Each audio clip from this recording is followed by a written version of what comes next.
2 sours. This was a good time to win.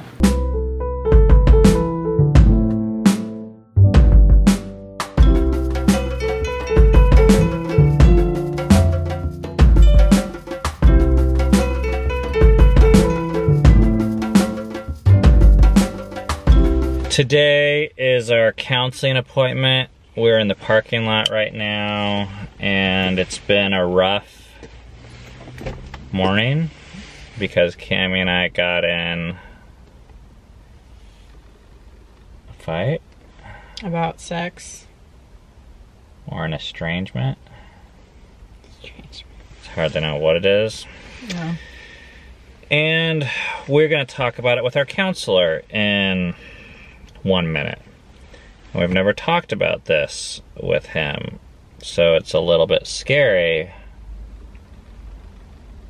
but I think it's gonna be the only way we stand a chance at getting help.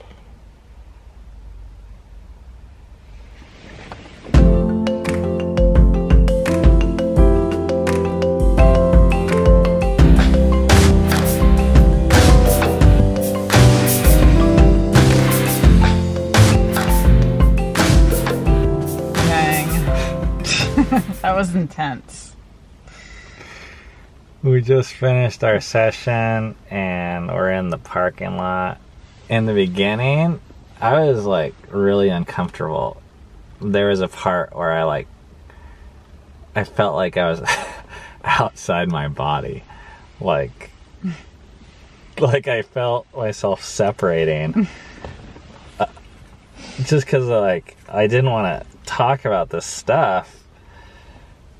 Because it's weird. We've had this dynamic in our relationship for 17 years.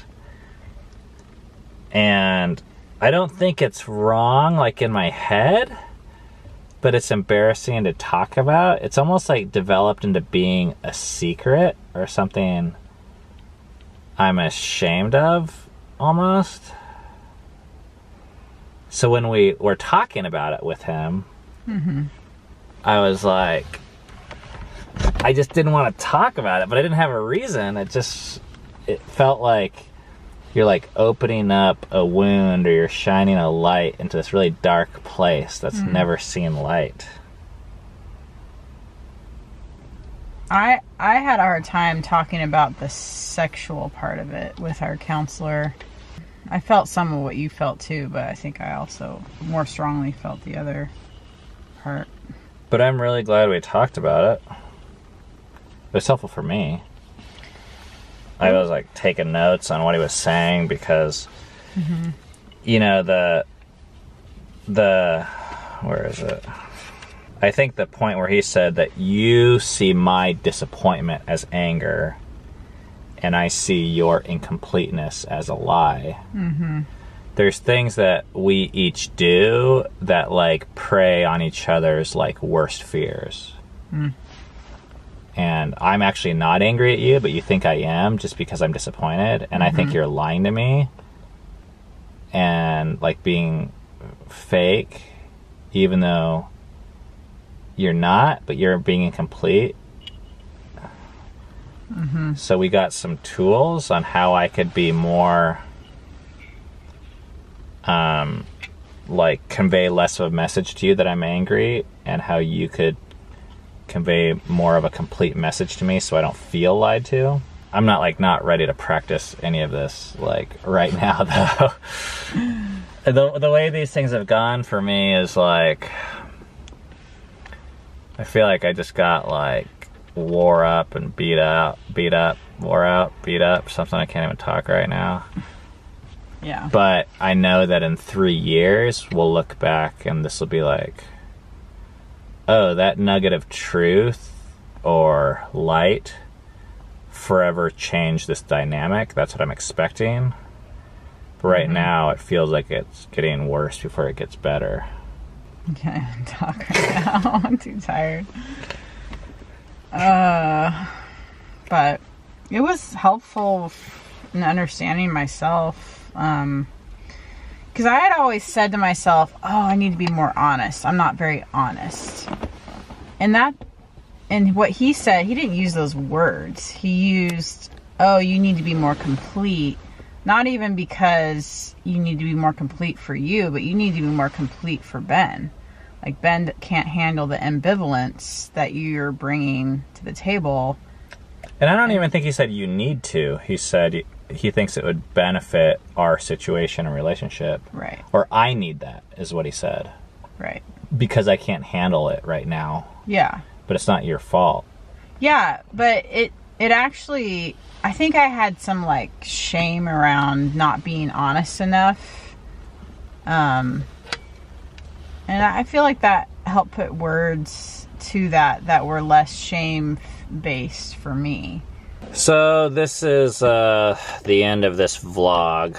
I always feel a little bit silly.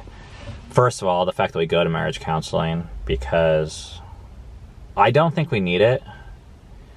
We just don't see counseling as that type of thing. It's not the thing you go to when you're dying.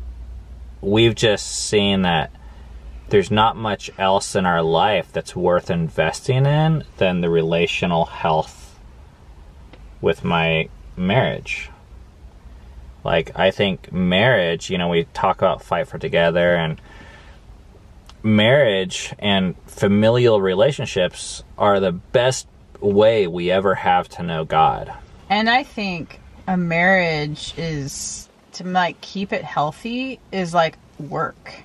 Like, you actually have to work to keep it healthy. And I see this as, like, I just, like, worked for 2 hours, which actually felt like 10 hours. Which was actually just an hour and a half. Exactly. But, you know, if this is going to last, like, our whole life, like, I want to have a healthy marriage. Like, I don't want to have a sucky marriage for 70 years. Well, not that it's black or white, that there's healthy or sucky relationships, but a relationship that's constantly growing is what I want. And I think it doesn't just naturally happen that way. It's not the easiest way. Right. So one of the ways we do it is by investing a certain amount of time and money and schedule towards something that we know consistently makes it happen, which is letting a third party speak into us, someone who has some training. But it doesn't feel good right now. It doesn't feel like we need it. I'm like, that doesn't feel like it was worth $260, but I know enough about, like, our life to know, like, in the long run, I feel like this will reap great rewards. And honestly, I'm like, what else are we gonna spend $260 on? Like, I felt like I needed it.